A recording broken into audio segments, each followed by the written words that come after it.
2011 en Vendée, c'est le Tour de France évidemment, le 98e Tour de France. Il s'élance le samedi 2 juillet de la Barre de Mont, direction les Herbiers, son mont des Alouettes. Le lendemain, contre-la-montre autour des Essarts avant le 3e et dernier départ le lundi 4 juillet à Olonne-sur-Mer.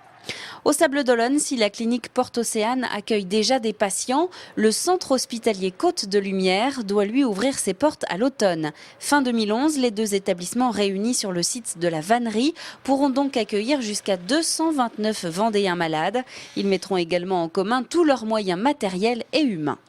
Autre ville, autre centre de santé, celui de La Roche-sur-Yon. Le CHD inaugure au printemps son pôle femmes-enfants. C'est l'un des plus gros chantiers du département de ces dernières années. Si l'extension-rénovation complète du centre hospitalier doit se terminer en 2014, ce nouveau bâtiment destiné à la maternité au sens large du terme sera accessible dès avril.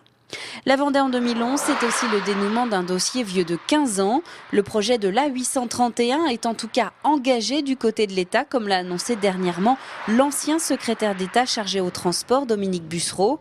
Les appels d'offres pour trouver un concessionnaire doivent débuter dans les prochaines semaines.